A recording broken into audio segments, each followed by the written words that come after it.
for the Panthers in our grand old day. Nothing could be finer than to be in Carolina for a Panther football game. All right, everybody, welcome back to another episode of the Panthers Brawl, put on by the Brawl Network. It's awesome to be back. We love all the reactions and views we got for the first episode, and we hope to keep growing as this offseason and season goes on. So to start off, as always, alongside Shanti Stewart, Jeff Taylor, and Tyler Brisky, I'm Jack Taylor. And as we all know, the NFL season has come to an end with the Super Bowl happening this past weekend, and the Chiefs getting their first ring in 50 years, coming back against the 49ers 31-20. But Panthers fans, we didn't really have any dog in that fight.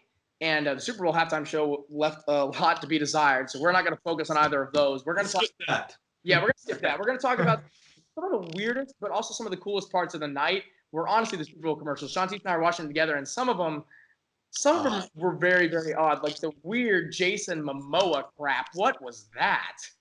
That was horrifying. I not like seeing him peel his body. As a Marvel fan, I loved all the Marvel commercials. That was really cool. Yeah. I lost my mind over that. But the coolest one to me was the Post Malone Bud Light commercial. Because as everyone who knows who Post Malone is, he's a huge fan of Bud Light. And they had just announced their seltzer, which is kind of taken the college world by storm, at least our age. And it was really funny seeing like all the people inside of his brain that were also face tatted, and he was going back and forth. So that was my favorite commercial. I don't know about y'all. I think for me, I go a little bit of the sad route. I'll go with the Google commercial.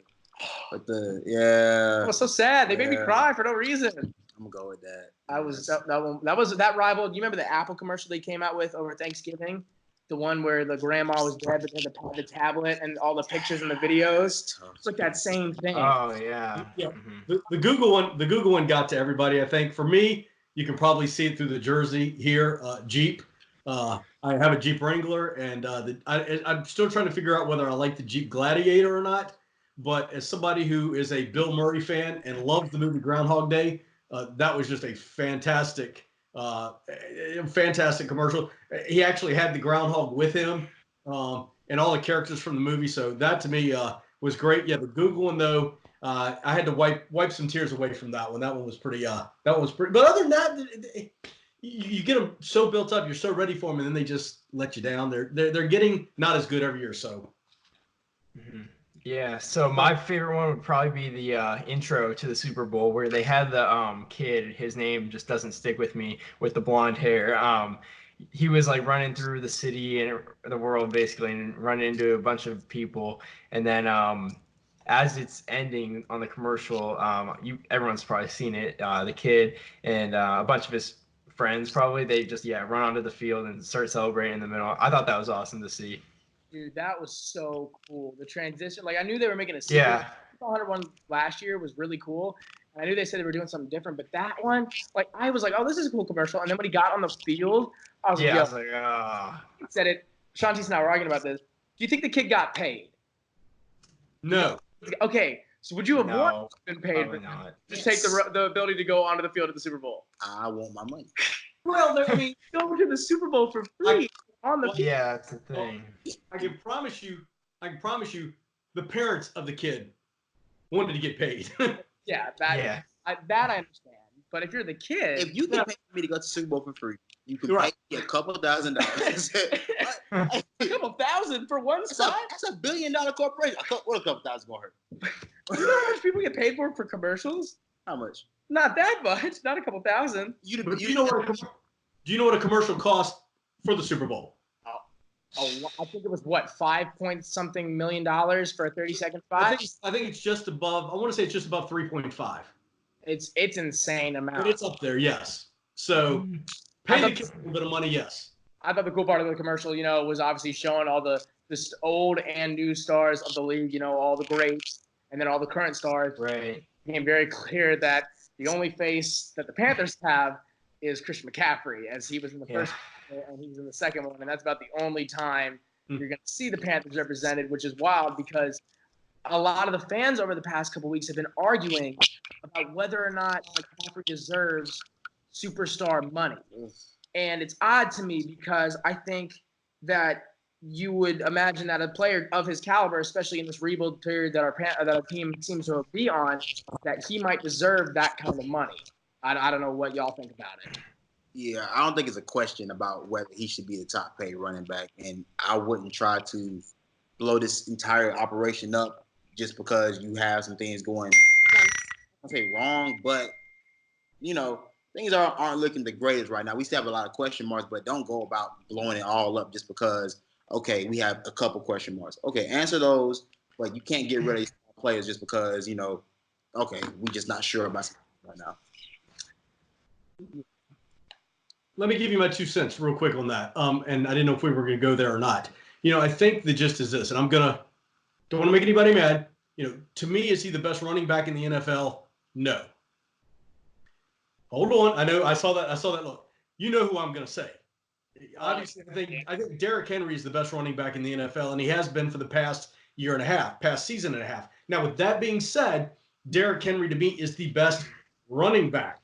You take Christian McCaffrey, I think he is the best all-purpose back. And really what you're getting with Christian McCaffrey, when you break it all down, is you're getting 2 players in one body.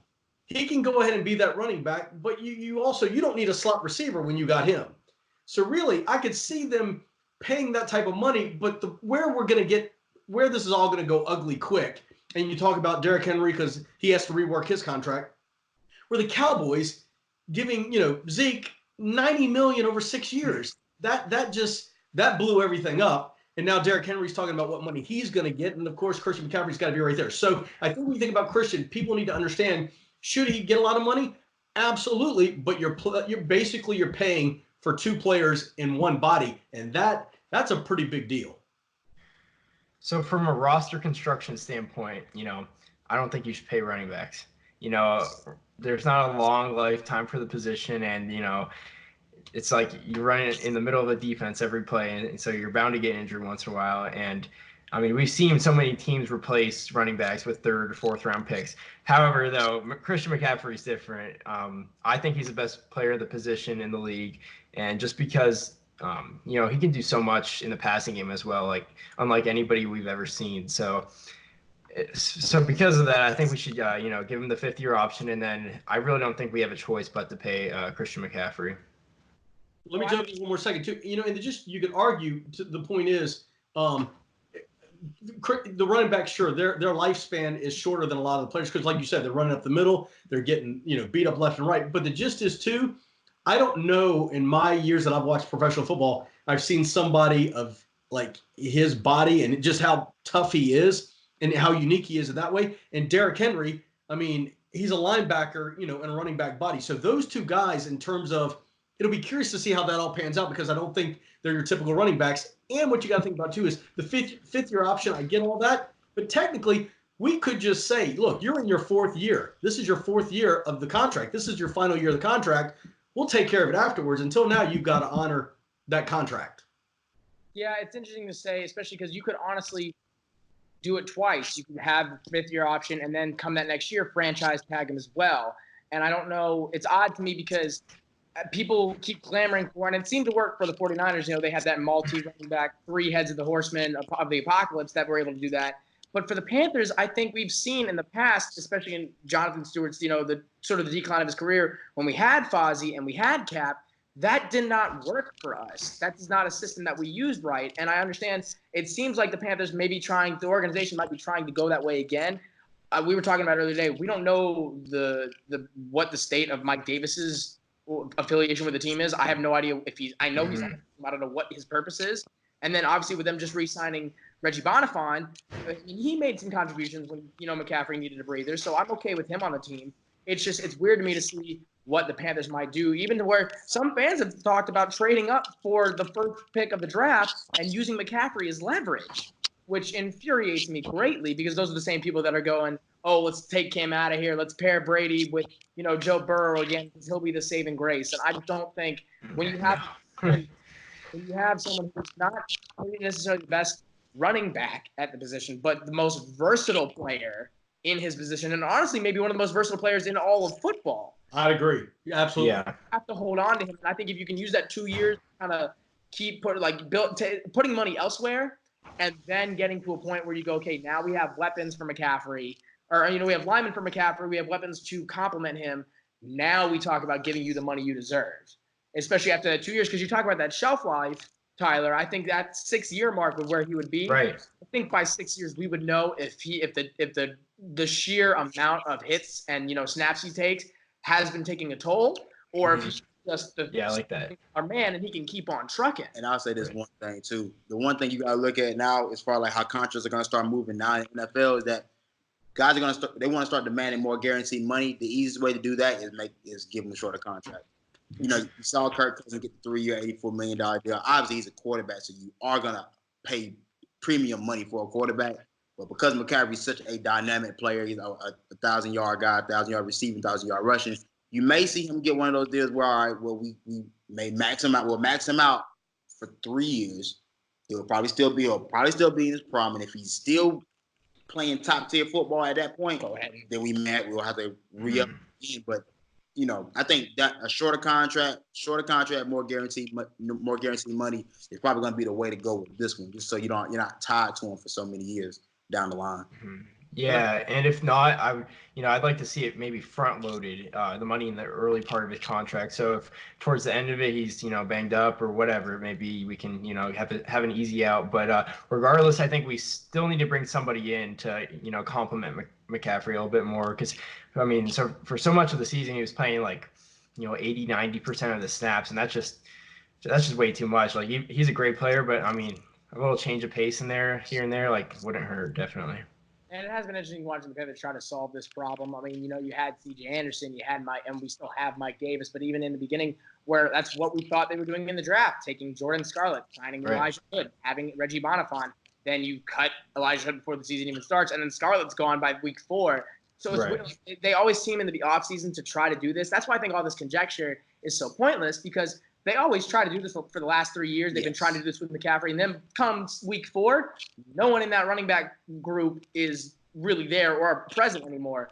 And I think it's plain to see, honestly, because, and it comes with Cam too, it's where we have 2 players that are in very highly, viewed positions, and some of the most important positions on the team, that are wrong race for the position they play, where you have a white man playing running back and you have a black man playing quarterback. And I think that's what creates a lot of this conjecture. It's because it's such a story for whatever reason. But like we were talking about throughout the week, throughout media week for the Super Bowl was so weird, because you had at one point that weird version of First Take with Max Kellerman. It was Booker, right?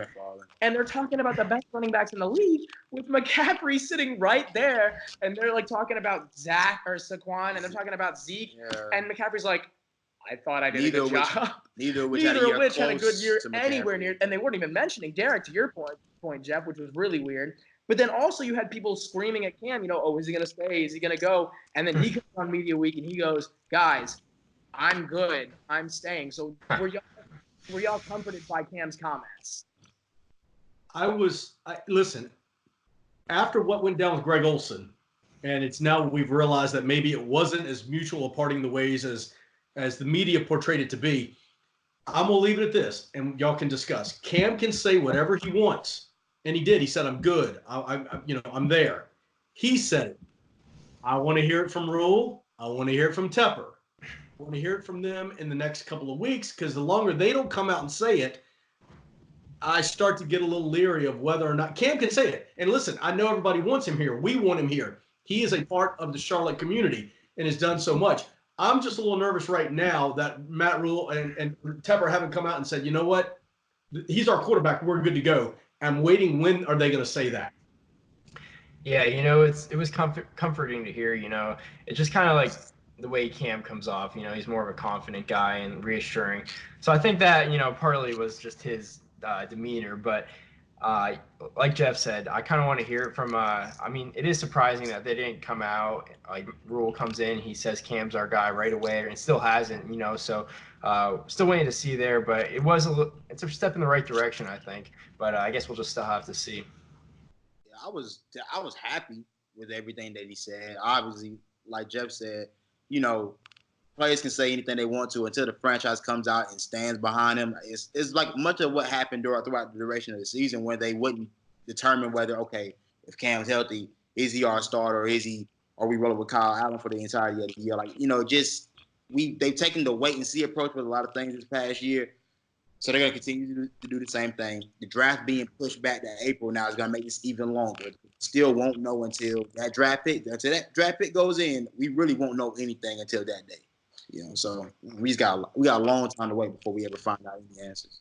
And I get what Joe was saying, but with one to hear from Rule and one to hear from Tepper. I think Tepper has come across as one who doesn't really care what the media seems to think. He's going to do what he thinks is best for the team. So I don't know if he'll make a statement like that. And then with Rule, I mean, it was like a couple weeks back when the random fan was sitting on the plane with Rule. He asked what he was going to do with Cam, and he goes, "Yeah, of course, Cam's my guy." But also, what is Rule going to say to some random fan that he's trapped with on a plane ride for an hour and a half? He's going to say, "Yes, Cam's my guy." He's not going to say, "Nah, we're moving on," because then there'd be a freak out while he's on. Do anything about it. But I think, especially when we talk about money, like we've been talking about, the amount for $19 million, you're not gonna get a better quarterback than Cam in the free agency and the draft. It's not gonna happen. You're not gonna find a player who, when healthy, can take a roster of Jericho Cotchery, Philly Brown, Hedgen Jr., and Greg Olsen to the Super Bowl with an aging Jonathan Stewart and a defense that was one of the oldest in the league, still performing. But regardless, I think that I was comforted to know that at least Cam had talked to somebody, because Cam in the offseason, he goes to Atlanta, he goes to Miami, he goes wherever, doing whatever he wants to do, and he gets torched relentlessly. I don't understand why. But at least to hear him say in the national spotlight and kind of just shut up all the media, like I said, hopefully all of these people that are just pushing the narrative just because they don't have a story, hopefully that will calm this down and Cam can focus on what really needs to be focused on, making sure his foot is good. We saw a picture with TD, and it looked like he didn't have any boot on. It looked like he might have had like an ankle sleeve. That's the more analytical people that are staring down, his leg. But it looked like to me, and he was throwing whatever that high school camp was or whatever he was doing, and it seemed, a little stiff, but I still think he looked good. That shoulder, he did have a jacket on. He did have a jacket. Yeah, he did have a jacket on, and that shoulder has had more than enough time to recuperate. So hopefully we will see, because again, people forget that before in 2018, before he took a hit from a guy the exact same size as him, right in the shoulder, Cam was playing like the MVP he is. So, and we never really saw a healthy Cam this season. And he almost beat the Rams, which is the time we thought was a good win, but now we turned to realize that it was not such a good win. But regardless, I want to go back to Tepper, because he did something really cool for the coaches of the league. Not really cool because, the coaches, I think, get paid enough as it is, but he paid an unprecedented amount of money for Rule pretty much out of his own pocket, which is, wild to think about the amount of money he paid. But he has brought a lot of changes into excuse me, actually, before we talk about David Tepper, I forgot about one more thing. And it's related to money because I was thinking about that. I just got sidetracked, ADHD. But so we've talked about money. We talked about, obviously, Greg Olsen is now gone. It was supposedly mutual, but we realized what we learned now is that Greg wanted to stay. They did not want to pay him that money anymore. Greg would not pay for that much less money, which is understandable. He's got 3 kids. He's got a kid with, health problems. He needs to have money in the bank. So he is now looking at, either the Redskins or the Seahawks or the Bills, the Panthers of the North. He's gone. We also parted ways with Wes Horton. He was more of a locker room guy. He was a big locker room presence. He made some plays. I was kind of sad to see him go. He was a big supporter of a kid that I went to high school with who died of a very rare cancer, Noah Hayes. Wes Horton dedicated a couple games to him when he started, and so that was really cool, something he did for the Charlotte community. So I was kind of sad to see him go. But as you see now, they're starting to tighten up on money or starting to make money moves. They signed Reggie Bonifant, like we talked about. They signed Cole Luke. I don't really know why. Maybe Cole Luke showed that he can do something again. But Tyler, you have it pulled, or Tyler or Jeff, one of y'all had it pulled up. We have 14 unrestricted free agents this offseason, all who are contribute a fair amount to the team's starting roster, and then 2 players that have team options that can be settled before the beginning of the 2020 season offseason, or 2020 offseason, or season, excuse me. Y'all want to talk a little bit about what y'all about those players and what y'all personally think that we need to do with our money based off of those players, and what you think we need to do based off of the changes that we've made so far. Yeah, you can take it, Jeff. Okay. One of y'all take it. Good Lord. Go ahead. Oh yeah, so looking at the free agent list, you see some big names on there like James Bradbury and Darrell Williams, and then you got other guys like Greg Van Roten, starters like the rest of these guys. I think James Bradbury's been good, right? But him and Dante Jackson, like, you kind of just sort of looking for more. So I don't think he's a good player, but I don't think he's going to be worth the money that he's going to demand. So I say we let him walk. Darrell Williams, I say we let him walk. He's just been a mess, I think, the whole time he's been in Carolina. And a few years ago he got the big PFF grade because he was the most helped offensive tackle in the league with like running backs and tight ends helping him. So I never thought he was really that great. And so I think he should also walk along with Vernon Butler, former first round pick. His career's kind of gone downhill. And we kind of saw that against the Colts when that whole situation happened with him getting ejected. That was a bit of embarrassment. And, but we should bring back Trey Boston, in my opinion. I think, I feel like we've always been looking for more at safety, and there's just kind of more to be wanted there. But I think he's a solid player, and the more the way the NFL has been going with 3 safety looks, I think that Boston would be good to bring in, because even if we bring someone in the draft, it wouldn't hurt to have more safeties. But I just wanted to know how aggressive this new scheme is going to be in the free agency, because in the past the Panthers haven't been known to go after big time free agents. Like, I can't tell you the last time we made a splash signing. I really can't. So I want to know like what Tepper's going to do, and see how this new era is going to look in free agency. I think that when you think about it, when you go back to free agency real quick there. It'll be curious because Rule and Tepper has said this is a process. So I think that they continue probably to stay away from making the big splash. Because let's face it, a lot of times those big, splash free agents don't pan out. It might be that 5th or 6th or 8th week when you get down to the lower numbers. That's where those guys kind of seem to make a splash. But when I was looking at the list too, yeah, I mean, Bradbury, that who knows what's going to happen, what money he's going to want to have, what he's going to get offered, what it's going to look like for there. You got Chris Hogan. Bye. I don't think that he needs to be around. Bruce Irvin, gone in my opinion. Gerald McCoy. I would love to have McCoy. him back. I keep McCoy. Well, Here's what I'd love to know. Here's what I'd love to know. I would love to know y'all's opinion of his short time with the Panthers so far, because that's the one I'm on the fence about. I thought maybe with some help with Kawan Short, with him being out for the year, that we could have seen more. I thought in certain spots he made some phenomenal plays. Other times he left something to be desired. I think he's a guy that you definitely bring back, but only because you have Kawan Short coming back. So if you pair those two, that's probably could be one of the more disruptive interior defensive lines that you'll see around the league. And especially with Vernon Butler, Kyle Love, Dontari Poe, all being on that list. I think and Gerald McCoy, I think if one of those four needs to stay, I think it's Gerald McCoy. I love Kyle Love has been a contributing factor, especially in this 3-4 in the defense we ran last year. He was coming in a lot of those formations. If we had a nickel package, something like that. Dontari Poe, he was great at one point with the Chiefs. I understand, and I think with the Falcons, he showed a little bit of firepower. I have been waiting for him to make a play. He's had one fumble recovery, I think. He had some plays early in the year. Some plays early in the lead, and then Vernon Butler, like you said, Tyler, he's been a wash. He's been one of the biggest draft busts we've had in the last 10 years, short of Kelvin. Yeah, Kelvin Benjamin, short of Kelvin Benjamin or Jeff Otah for the years we had him.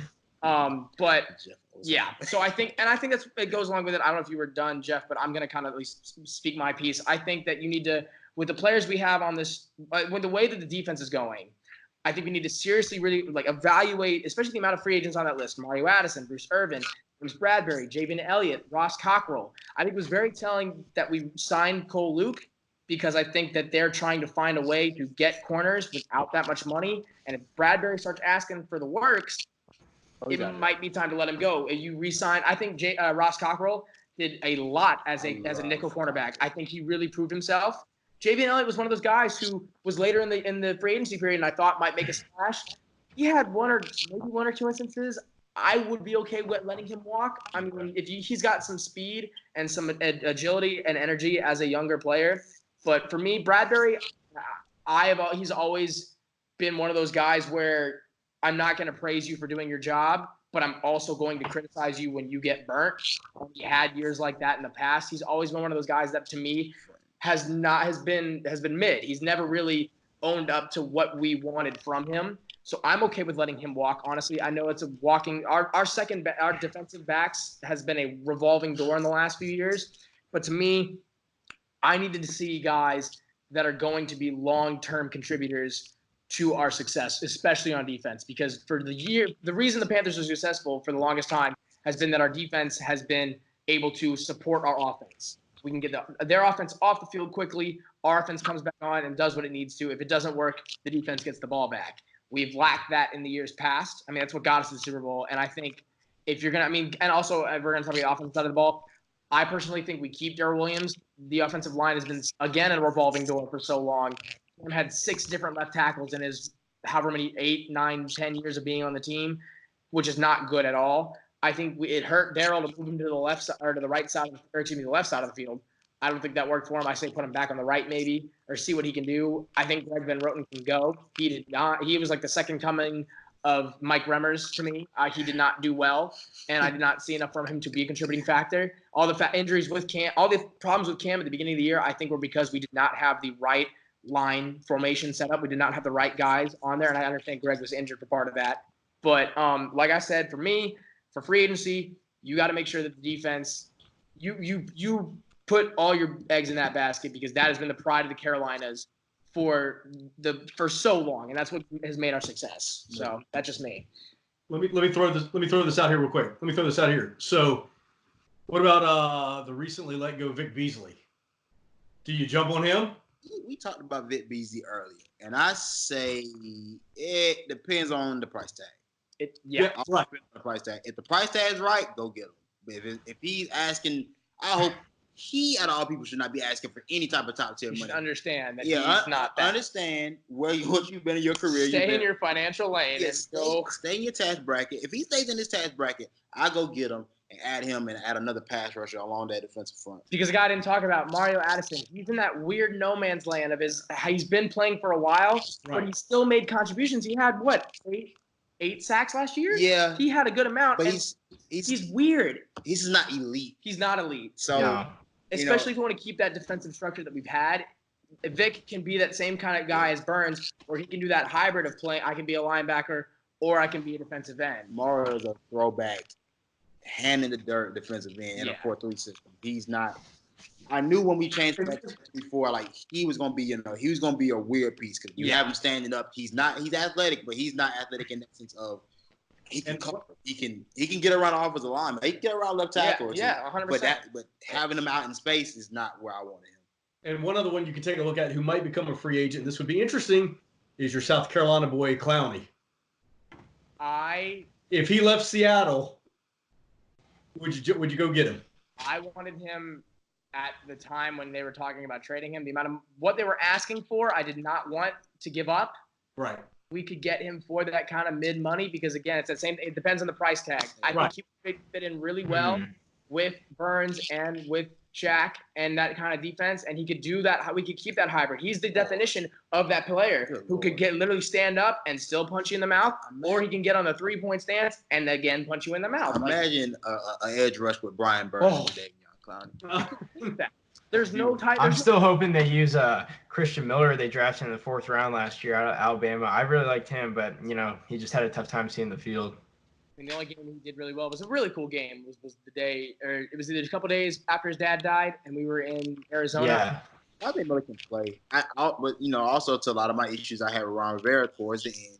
Why are my best pass rushers, young pass rushers, gunners on the play? Yeah. I think that kind of killed Ron's career, and that's all stuff we can talk about. Actually, some of the topics that I want to talk about next week, talking about do we stay in this defensive formation or do we transition back to what we know? Because it was a bit of an experiment this year. I don't think it really panned out. Regardless, going back to Tepper, like I was talking about before I jumped ahead on all this. Like I said, he came in it was a really weird time. It's kind of started the changing of the guards in Carolina. Your owner, creator of your team and your franchise is out the door. We're not going to talk about it right now. And this new guy, this new Moneyball kind of guy, he comes up from the Steelers.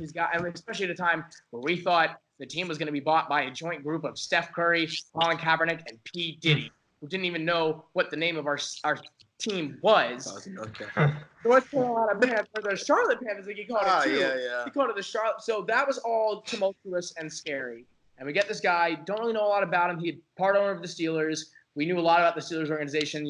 Jerry Richardson had been friends with them for a while. So he came in and kind of right off the bat started making changes, whether it was on the field, off the field, or in the stadium.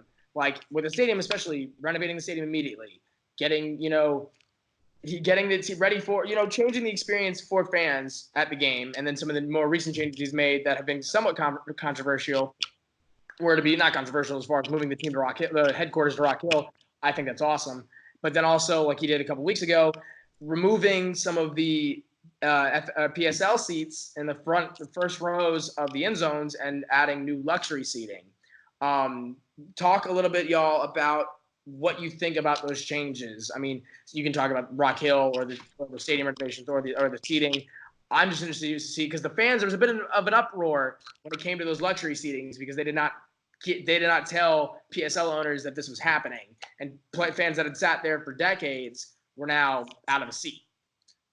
I'll speak a little bit on the Rock Hill headquarters, only because I'm a South Carolina native. Rock Hill's up the road, so I mean I know for us that's huge because for a lot of years, and nobody really says this, but we don't really feel like in South Carolina that the Panthers really represent South Carolina at all, because there's nothing aside from the training camp being in Spartanburg. But we don't. A lot of people in South Carolina don't really get that feeling of the team being ours. A lot of people in South Carolina are fans of Cowboys, Falcons, Steelers, Eagles. Yeah, it's pretty much everything under the sun except for Carolina. I think moving a part of the franchise to South Carolina can especially help the business around that Rock Hill area, which is huge for the state. I think it's something that can really work towards making more citizens of South Carolina Panthers fans. I agree with you there, dude. I think that just becomes too when I think about Tepper, and he comes from that Steeler background. I guess in my thought process, the Pittsburgh Steelers are Pittsburgh. Does that make sense? The Steelers are the city of Pittsburgh. And I think that when you think about, and you mentioned it, Shantice, about the Rock Hill and stuff like that, the more we could, I think this is bringing it together, making more of an impact of this is our team. This is what the city of Charlotte, the surrounding areas, this is what it's about. And he's trying to bring that Steeler mentality of we're going to put all our eggs in this basket and we're going to roll with it. And I think along those lines, it's fantastic because it even makes the Charlotte people realize, oh, South Carolina is a part of this. We're going to go to Rock Hill. We're not going to have to go maybe to Spartanburg, to Wofford or something. Everything's right there. So we can cross that state line and be right there and go, hey, and it does make it that two-state deal. So I think the mentality of him he wants it to be bigger than just the Panthers. And I think what he means by that is he wants, when you mention Charlotte, North Carolina, it's the same as Pittsburgh. You mention Pittsburgh, first thing that comes to mind is the Steelers. When you talk about Charlotte, you're going to think Carolina Panthers. And I think that is what he's trying to do right off the bat. It's fantastic. I think as much as any team in the league, the Panthers have that great fan culture. But, I mean, there's definitely room to grow for it. And I think what he's doing is great, just getting everyone involved. But I think it represents something bigger, just more of like we're done being average. We're just taking this thing to the next level. And, from front office moves to draft moves to, the city, we're just upgrading everything. And, as Jeff said, putting all the eggs into one basket and just really going all in on this thing.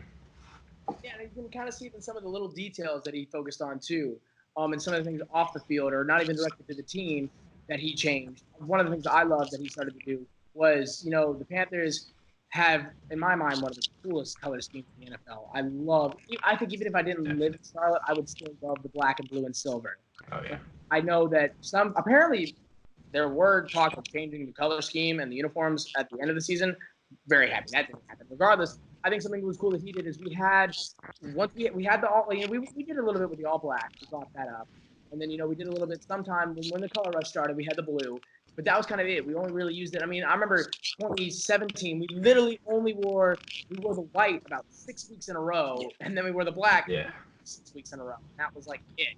And so what he did, and he did over the preseason, and it really got people excited when he first owned the team, wearing the black or the blue top with the black pants, wearing the black jersey with the blue pants, white and blue and white, and changing these combinations. I think really brought more of an energy to the team, something new that we hadn't really seen in a while. And I thought it was really cool. I mean, there was a stat they'd said we apparently hadn't worn I think it was we hadn't worn our gray pants since we had played the Dolphins on Monday night back in 2017. I was like, there's no way. Those are our normal home uniforms, like black jerseys. Also, something like, bringing an MLS franchise to the city and being so really. There's been a lot of talk about it for the past few years. He was like, he got here, he was like, no, I'm doing this. It's coming now. So I think some of those things he's done off the field really cool for the city. And along the MLS line, and being here in Charlotte and listening to some of the fans of Panthers, while I say he's all in with the Panthers and he's trying to do that, I think there are a few people in Charlotte who are a little leery of the MLS. Like, could you have waited 2 or 3 years? Let's get the Panthers back to where they are.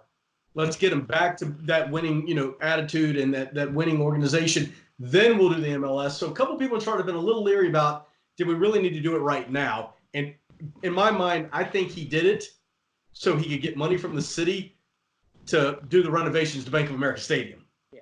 I'm not sure it had much to do with the soccer as much as it did. I'm going to get some money from the city and surrounding counties, and we're going to up the Bank of America. And when you think one other thing, too, it was cool that he finally took the NFL logo out of the middle of Bank of America Stadium and put the Panther logo in the middle, which we were the only team that didn't do it. We were the only, but the Jets and the Giants, their shared stadium, they Oh, had that's the right. logo. I was kind of against that. I don't know, because the story behind it was, I know the NFL didn't have to give us a team, but the grass or the soil for the Panthers field is both North Carolina soil and South Carolina soil, so that they're playing 2 states on team. And I mean, looking at it now, with the way that, especially when they changed the end zones from the graffiti and the grass, I love the new end zones. And then having the logo, it was something to me, especially that Super Bowl 50 year when it was gold. Well, they did, everybody's was gold, the 50-yard line, but when we did it, the whole field was gold. I love that. It was a unique thing for the Panthers, and it was kind of my childhood having the shield. Yeah. And it was, to thank Jerry Richardson was thanking the NFL for giving him a team, which he didn't have to do. Looking back on it, I don't really even miss it a little that much. But at the time, I was like, oh, that's cool. I kind of liked. I don't know. That was just me. I kind of liked the shield on the midfield. I don't really know. Well, I think the NFL right now, it's however you feel about the NFL as an organization. Yeah.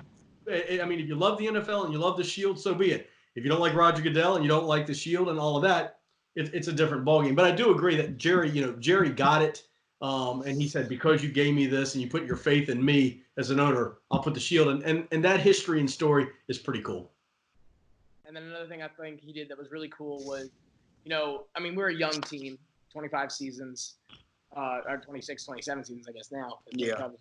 A little bit ago. But, and so it's not really expected of us to have so. But you look at all the other, some of the more historic teams, some of the older teams, the Bears, the Broncos, the Chiefs, they've got these booming rings of honor, halls of honor, whatever you want to call it, Hall of Fames for their team.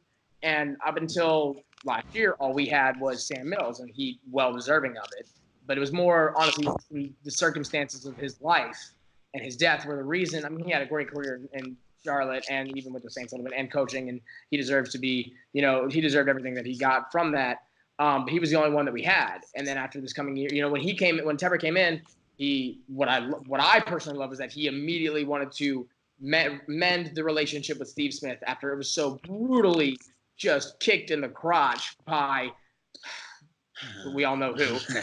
And I love that he immediately went inside to reach back out to Steve Smith, because as we've seen with D'Angelo Williams, Steve Smith took a more noble route, at least after he got off the field. When he was on the field, that first game, I'll never forget that first game we played Baltimore, and he just, I think we had 2 touchdowns, 100 yards or so, and he caught the tip pass and ran it immediately. He told them, he said, go back home and water my grass for me or cut my grass for me, something like that. I was like, okay, that was expected. But he immediately mended a relationship with Steve Smith, and he recognized the players that made our team what it was. Wesley Walls, Jordan Gross, Jake Delhomme, by giving a Ring of Honor. I think that was so cool that he did that for the fans, for the players, spreading it out over the season, giving them each their own day where they got to do that. I thought that was really cool.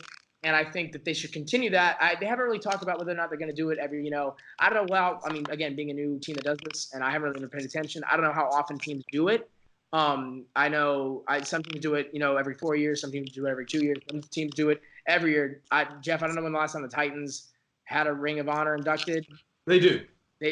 How often they do it, though? They do it every year. They do it every year? Okay, so with that in mind, and I don't know whether we're going to do it this year, but I think if we were to do it this year, obviously there was 4 offensive players that had, got inducted this time. But like I said earlier, the defense has really been, if you really think about it over the years, and as a team, defense has kind of been where we have made our name. So I think if we were to do another year or another class per se, I think right off the bat, you go Julius Peppers, you induct him, 2 different stints on the team, 2 very historic stints on the team, making, Hall of Fame moves and, breaking records on both times. His relationship with the team was a bit rocky, after letting him go, and he went to the Packers and the Bears for a little bit again.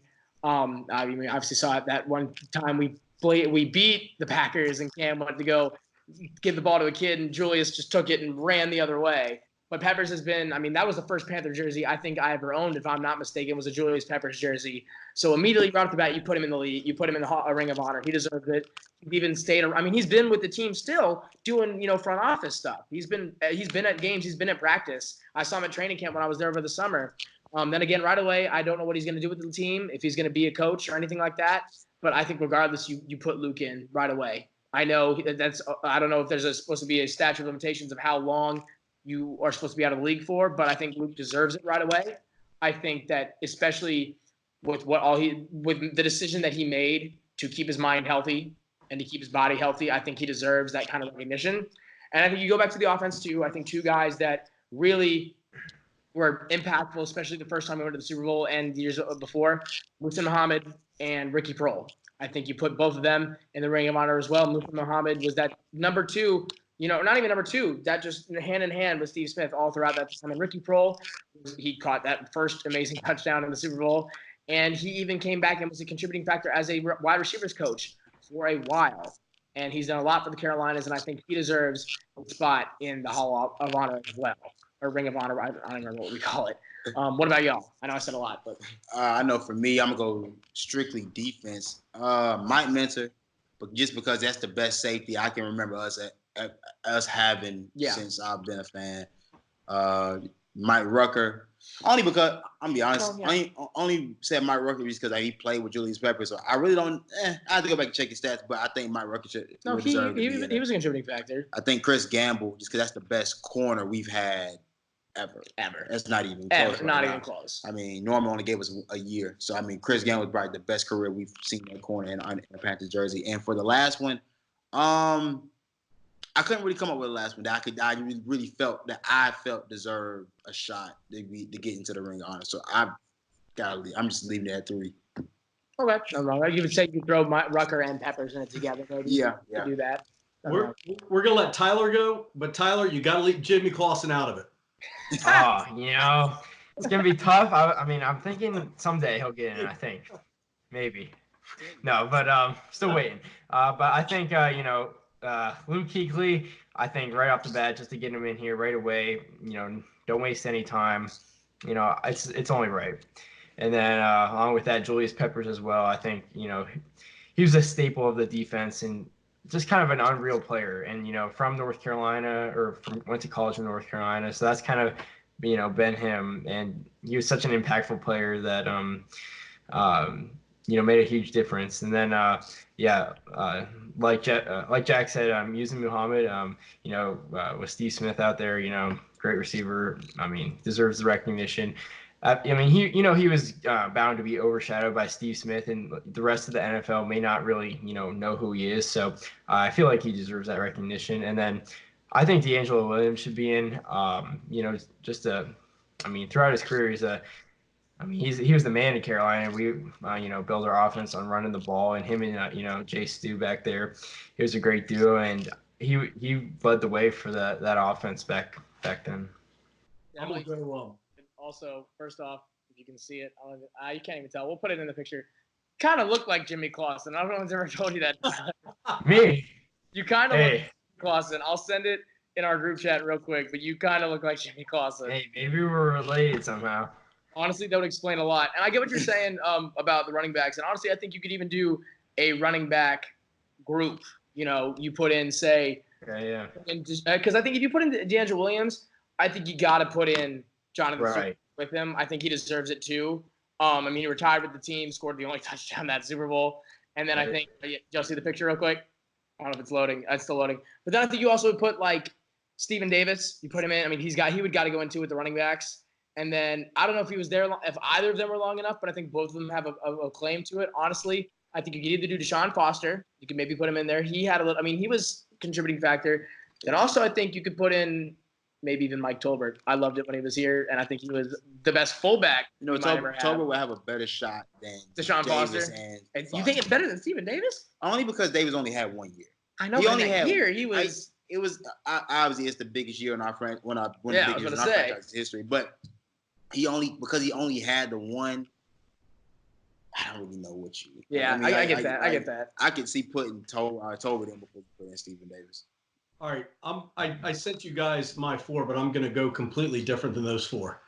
I agree with Peppers. I agree with Kuechly. Musa Muhammad, obviously. I'm going to go just because I did it in school. I'm going to go with John Casey. I think even though he botched our only the kickoff in the Super Bowl will go down as the negative part, but what he's done for them, what he's done for the community around, I think that's a big deal. I think you could look at, and stay with me, I think you could look at Ryan Khalil. Yes. Yeah. See, I was thinking of Khalil, and I thought of Khalil Davis Olsen too, but because they're not retired yet, that's where I wait for them. And that's where I was going to go. Even though he's Jordan Gross. Well, he's in. Oh, he's in. Sorry, you're right. My bad. My fault. I'm sorry. I forgot about that. Thomas Davis. I know he's not retired, but would that make a difference? I don't know the logistics of it, like if you're allowed to put someone in your ring, or if they're not retired. That's why, like with Olsen, Khalil, and and Thomas Davis. They obviously, yes. The minute they retire, they're in that class. Like that's the class they go in. The day they all retire, boom, you put them in right away. With probably, I'd say Jonathan Stewart to round out that era of Panthers football. What about James Anderson? Let me give you 3 other names because I don't think did we. What about Beeson? Hey, Beeson, yeah. John, I would love John Beeson. Mm-hmm. Beeson in there. The way he played, and then 2 others that really only had a small time with the Panthers. But you could look at Kevin Green. Yeah, you could look at Kevin Green, even though he went to the Hall of Fame as a Steeler. You could look at Reggie White. He went as a Packer, but we got him at the end of their. But they were the tackling leaders. I think is it because him, Peppers, and Green are 3, and we had at one point in time they all played for us. I thought about that too because in arguments you can make 2, like Jared Allen. He had or like Roman Harper. He even played for more than a couple of years and still made a contributing factor to the team. It's crazy. The only reason why John Beeson wouldn't go in for me is just because he wasn't really a part of any significant team. No. Right.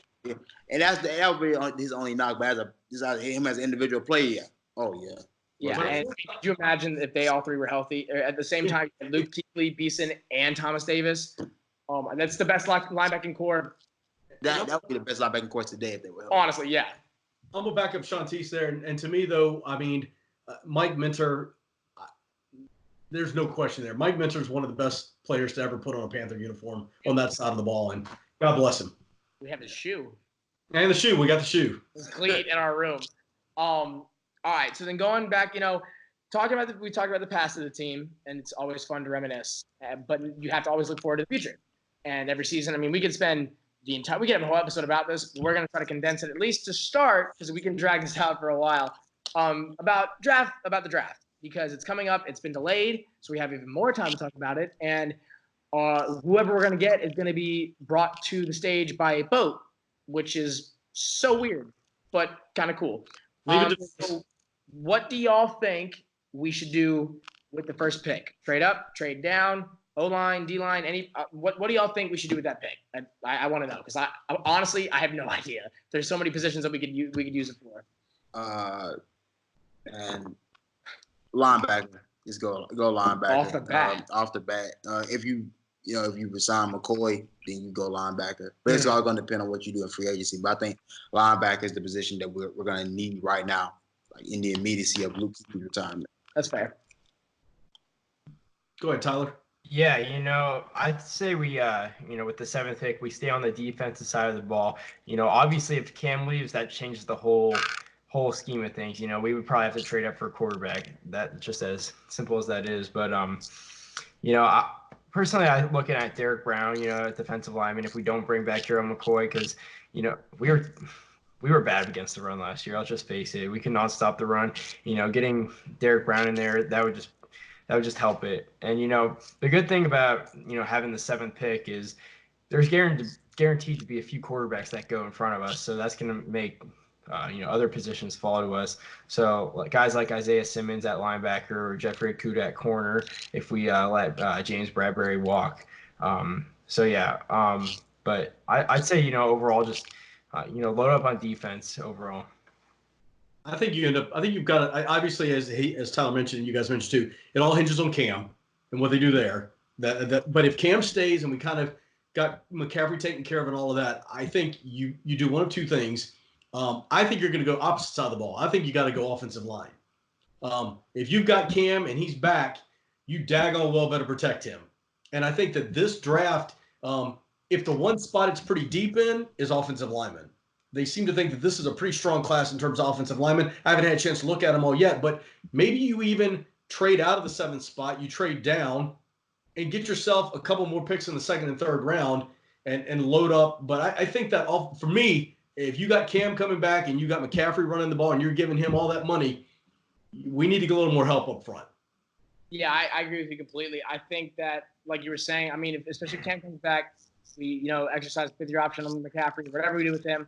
I think, honestly, and it's scary to think, but for the first time in a while, the talent we have on the offensive side of the ball outweighs the talent we have on the defensive side of the ball. And that's not something that is normal for the Panthers. I think the Cat Pack is shown that they can be explosive. I think DJ Moore showed more than well enough that he can be a number 1 receiver in the league and contribute. 1,000 yards is wild for the year we had.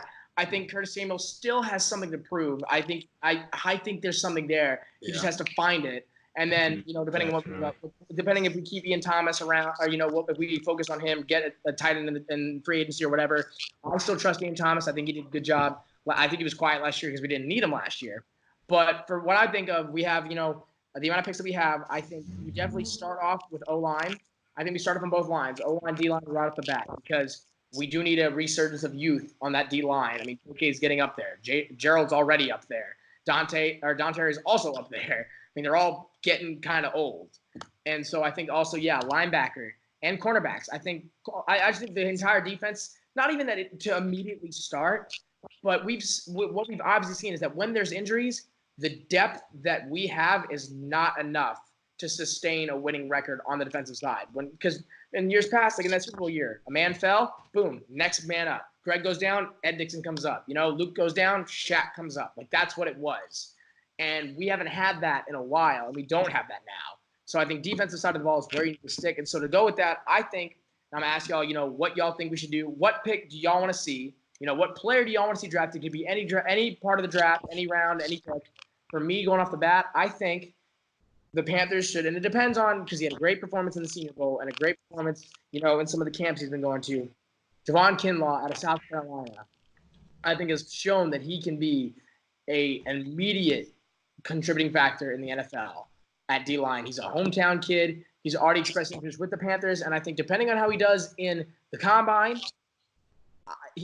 I've seen some projections where he's in the top 10, and I would be willing to spend our 7th pick on him.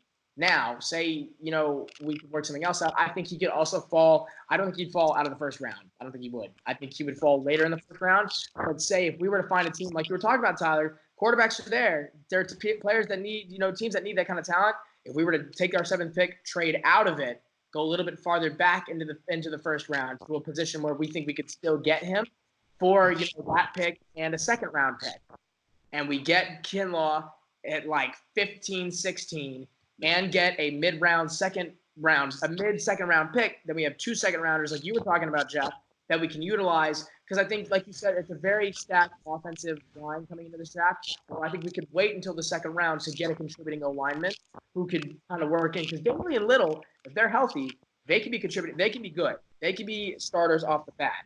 So in my mind, I think we trade back a bit, see if we can get Kinlaw, because I think we can wait to get, Derek Brown, I think obviously is insane, but I think we could wait and get Kinlaw. I think could contribute the exact same amount, maybe even a little bit more, because I think he's got a lot more to prove.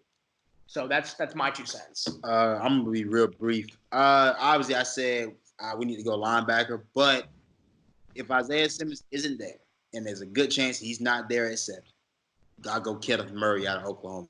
I watched him. I like what I've seen from him. I like what he can be, and that would be the guy. If Simmons isn't there, I go with Kenneth Murray. Fill that middle linebacker slot. He made the defense what it was, really. Yeah. What are you thinking, Tyler? Derek Brown's my guy for sure, but if he's not there, I'm okay with picking Kinlaw at 7. I don't think that's too early, and then of course Simmons or Okuda also. But a guy I wanted to look at, having the 7th pick, we also have an early 2nd round pick because of that. So if we don't address corner in round 1 and we let James Bradbury walk, a guy I think we could look at is Jeff Gladney from TCU, kind of a sleeper guy, was supposed to go to the Senior Bowl, but didn't, I think due to an injury. But, he was really good, despite playing in the Big 12 where, it's all offense there. And, he has good film. And, I think he could be a round 1 player, honestly. And if we got him at the top of the 2nd, that would be huge. Speaking of sleeper picks, Jeff, you have a bit of a sleeper pick, don't you? Well, you have the sleeper pick of all sleeper picks. So, and whatever round it is, or even if it's undrafted. So, there's a kid that played at Appalachian State, Jordan Fair, middle linebacker. He was the captain of the defense.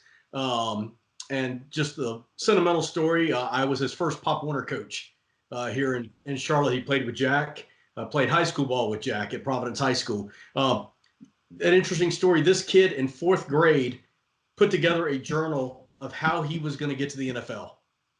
From workouts to energy, to training, whatever, and he is stuck with that. And I don't know who the person was. They listed him as one of the top 50 freaks in college football, flying under the radar.